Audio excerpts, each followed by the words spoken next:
In the second quarter of 2007, Nokia controlled 50.8% of every smartphone sold on Earth. Statista has the number. Its market cap touched 110 billion euros, roughly $150 billion, more than Apple, Microsoft, and Samsung's mobile divisions combined at the time. Finnish press called it the crown jewel of Europe. Business schools taught Nokia as the case study for how to dominate a global market for a decade. But what nobody tells you is that 3 years before Steve Jobs walked on stage in January 2007, Nokia had already built the phone that would kill it. His name was Ari Hakkarainen, marketing manager at Nokia. In 2004, he sat in a room in Espoo and watched engineers demo an internal prototype, a large touchscreen smartphone with web access 3 years before the iPhone. He told the New York Times exactly what happened next. Management looked at the prototype, looked at the production cost, and shelved it. The same year, another Nokia employee pitched the idea of an online store to sell applications for Nokia phones, 4 years before Apple's App Store. That one went in the drawer too.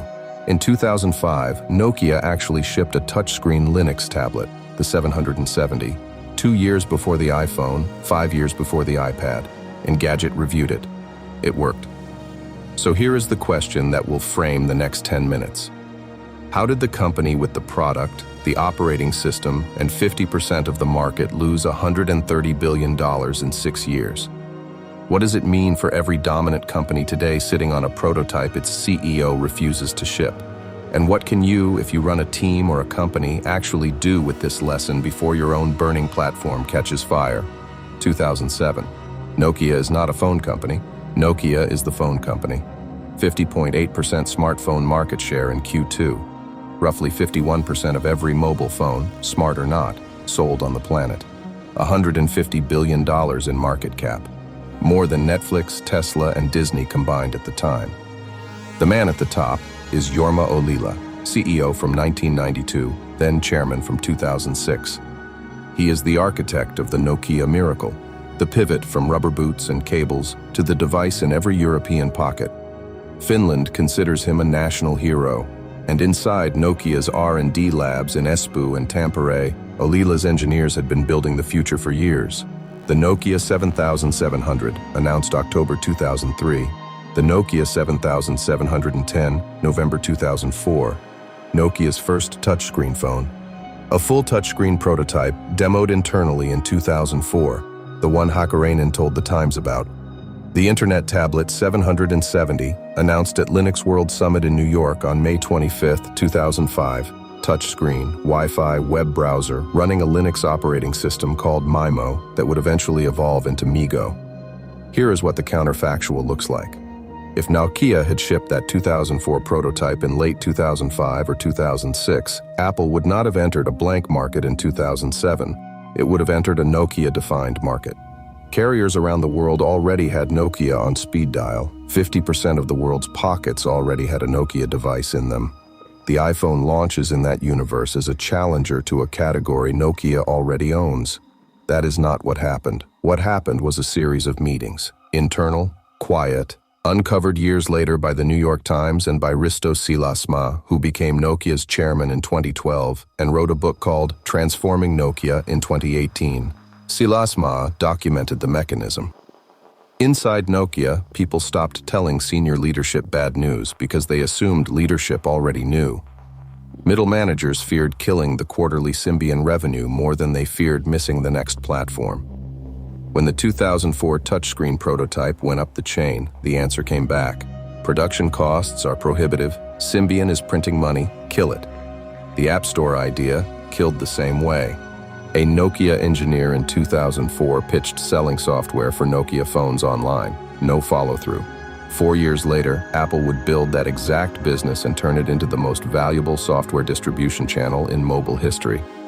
Here is the counterfactual in numbers. By 2008, when Apple opened the App Store, it was on track to generate billions in annual revenue for Apple and third-party developers. If Nokia had launched a store in 2005, when it controlled half the phones on Earth and had the developer mindshare that came with Symbian's dominance, the mobile software economy anchors on Nokia devices, not Apple's. The App Store stops being an Apple advantage because Nokia got there first. That revenue stream in this universe went to Cupertino. September 21st, 2010. Nokia hires a new CEO, Stephen Elop, first non-Finnish CEO in the company's history. He comes directly from Microsoft, where he had run the business division. 4 months into the job, on February 8, 2011, Elop sends an internal memo to every Nokia employee. Engadget leaks it that same day. It is roughly 1,300 words long, and it contains one of the most quoted lines in corporate history. Nokia is standing on a burning platform.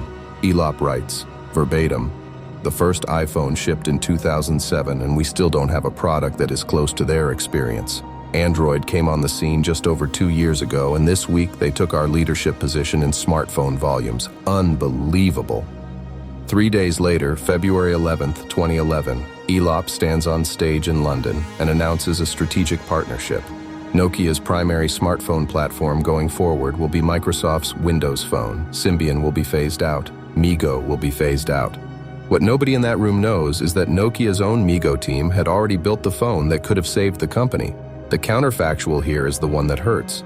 Elop's memo was factually correct about the burning platform, but the fix he chose bet the entire company on a Microsoft operating system that had almost no market share, was one of at least 3 available options. Option 1, ship Mego at full strength. Option 2, switch to Android, which by 2011 was already taking Nokia's volume. Option 3, Windows Phone. Elop, a former Microsoft executive, picked option 3. Nokia chairman Jorma Ollila criticized the burning platform memo at the next board meeting and called it an act of misjudgment. June 21st, 2011. Nokia Connection, Singapore. Nokia announces the N9, a 3.9-inch AMOLED screen, a 1 GHz Cortex-A8 processor, a Carl Zeiss camera, and a buttonless swipe interface running Mego. September 2011. The N9 goes on sale. Then the reviews land, Engadget, verbatim. Possibly the most beautiful phone ever made. GS Marina titled its review, "Once in a Lifetime." The critical reception matches what Android flagships were receiving that year. Sales. The analyst Helena Nordman Knudsen at Pareto Amon estimated up to 1.4 million N9 units sold in 2011, despite the fact that Elop had personally excluded the N9 from the United States, Canada, the United Kingdom, Germany, France, Italy, Spain, and the Netherlands. Other analyst estimates put the number between 1.5 and 2 million units. Windows. Phone Lumia, Nokia's official flagship in Q4 2011, sold roughly 600,000. Read that again. The phone Elop killed outsold the phone Elop bet the company on by a factor of 2 to 3 in 1 quarter while locked out of every major market. Elop's public response, verbatim, "Mego development will not continue even with the N9 success." From 2010 to 2013, under Elop, Nokia's stock price fell 62%. Smartphone market share collapsed from 33% to 3.1% by Q2 2013. Cumulative operating losses in that window reached 4.9 billion euros. September 2013. Nokia sells its devices and services business to Microsoft, Elop's former employer, for $7.2 billion. Nokia's total market cap by then sat at roughly 19 billion, down from 150 billion in 2007. That is approximately $130 billion in market value destroyed in 6 years, more than the combined market caps of Ford and General Motors on the day Nokia peaked. And the prototype that started it all sat in a drawer in Espoo from 2004 until it was quietly forgotten. So here's the question for you. If you'd been in that Espoo meeting in 2004 with the touchscreen prototype in front of you, the production cost problem real, Symbian still printing money, the iPhone 3 years away, which decision do you take? A. Ship the prototype, eat the margin hit, and own the category before Apple arrives. B. Do what Elop did 7 years later and bet the company on a Microsoft partnership. C. License the platform to carriers and build an app store in 2005 to lock in developers before iOS exists. A, B, or C? Drop it in the comments. The next Missed Billions breaks down a decision that makes Nokia's look cautious.